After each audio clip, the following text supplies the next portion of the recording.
Salut tout le monde, je suis Antoine de Maximi et je vais vous raconter la folle histoire de J'irai dormir chez vous.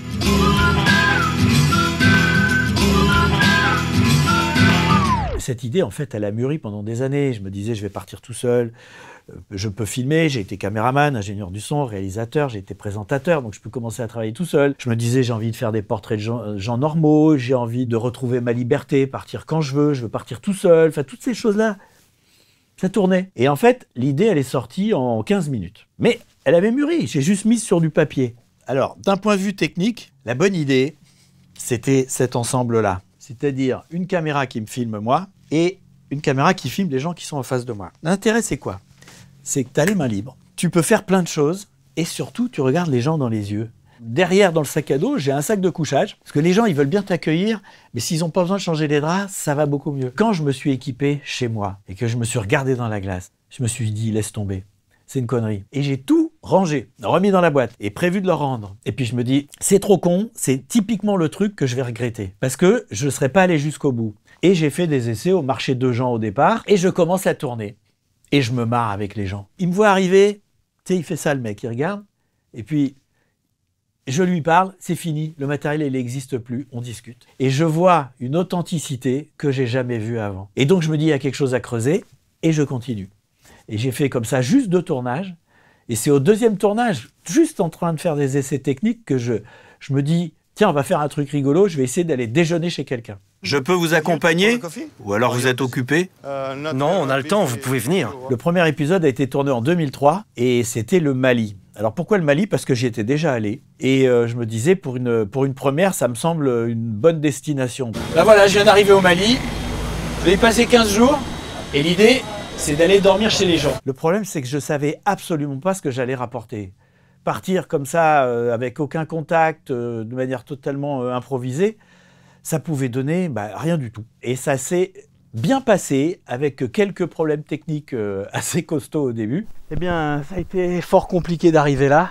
Alors j'ai oublié de dire aussi un truc très important, c'est que je ne suis pas tout seul, j'ai une production qui s'appelle Bonne Pioche, et ça fait 20 ans qu'on travaille ensemble. Moi, ils ne m'ont pas payé, ils ne m'ont pas payé pendant presque 1 an. Ils ne pouvaient pas payer, donc on ne payait pas, mais je m'en foutais, moi. Ce qui comptait, c'était d'avancer, de le faire. Alors le premier tournage a été financé, et ça va être la grosse surprise, par France 2 et Voyage. Et France 2, qui, quand on leur a fait voir les images, ont dit « bon, c'est pas bien, non, ça nous plaît pas ». Enfin, ils n'ont pas voulu suivre. Et d'ailleurs, ça a été le début d'une grosse galère pour J'irai dormir chez vous, pour l'émission, parce que personne n'en a voulu, sauf la petite chaîne Voyage. Et on se retrouve comme ça, au bout d'1 an, avec tout à coup Canal+, qui m'avait déjà dit non plusieurs fois, qui voit un épisode, c'était le Japon. Elle m'a dit je le veux, c'était Christine Coquelin. Elle a pris les 10 premiers épisodes. Donc ça, c'est le début. Et là, on est en 2004. Ça, c'est pour nettoyer les fesses. Ouais, c'est ça. Et tu peux changer la température aussi? Température, C'est pas vrai. L'année d'après, je me dis, ils vont reprendre la 2e saison. Eh ben non, ils lancent les nouveaux explorateurs. Donc des jeunes qui partent à l'autre bout de la planète, rencontrer des gens, mais avec un thème. Donc je me dis, bon, ça y est, terminé. Et là, à ce moment-là, arrive France 5, avec Caroline Béard, qui dit, moi j'y crois à ton truc. Et c'est France 5 qui a fait connaître l'émission.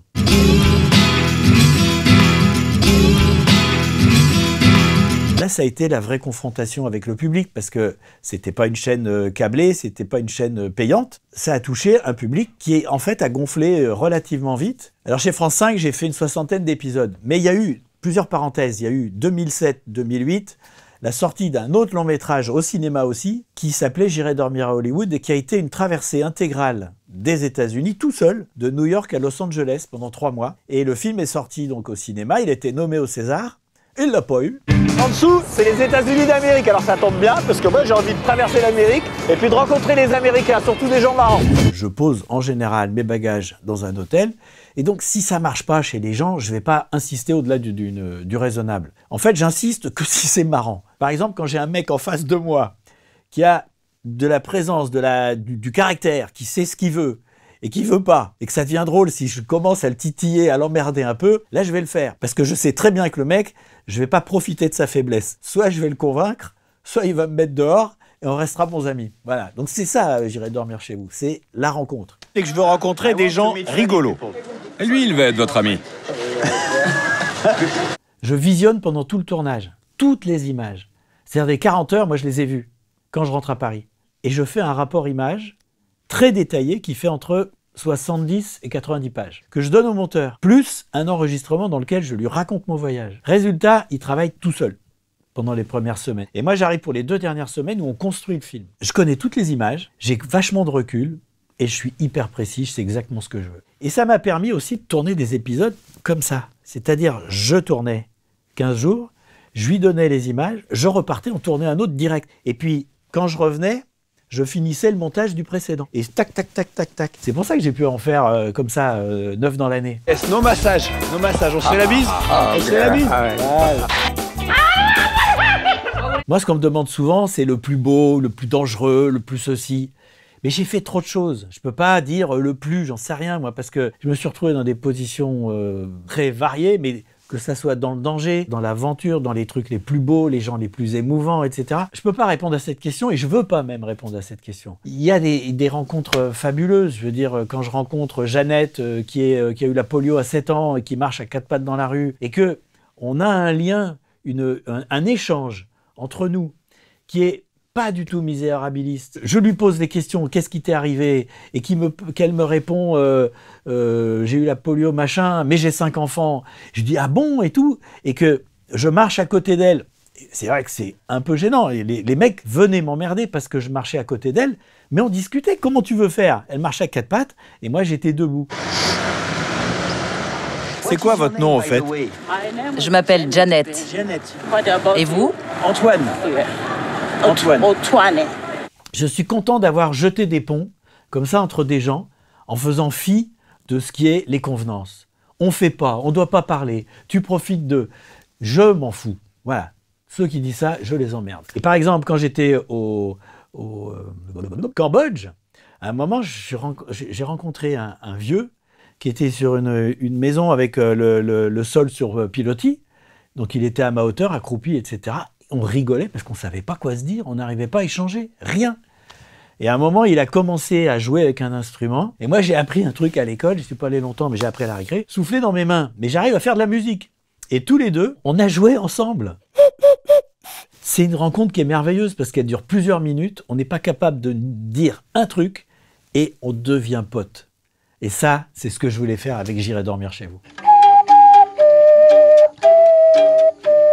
J'ai sorti mon long métrage J'irai mourir dans les Carpates au cinéma. Et donc, on se demande si on continue avec France 5, on reprend contact, etc. Ça fait 2 ans que j'ai rien fait quand même. Et puis, ils se sont pas emballés, quoi. Moi, je pensais avoir un coup de fil, mais bon. C'est-à-dire qu'il n'y a même pas de coup de fil?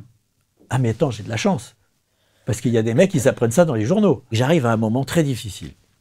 Parce que je me retrouve à 62 ans avec la chaîne qui ne veut pas continuer. Mon long métrage est sorti. Je ne peux plus être intermittent du spectacle parce que j'ai tous mes trimestres. Et il y a la retraite qui m'envoie les papiers de la retraite. Et tu te dis, mais je vais mourir donc. J'ai plus rien à faire, je vais crever. Et là, c'est dur. Il y a eu RMC Découverte qui était intéressé par l'émission. Tu penses bien qu'on y est allé. Et c'est ça que j'aime dans la vie que j'ai menée, parce que ce genre de situation, je l'ai eu d'autres fois pour d'autres raisons, c'est de rebondir. Bon, voilà, la folle histoire de J'irai dormir chez vous, c'est terminé, mais J'irai dormir chez vous, c'est pas terminé.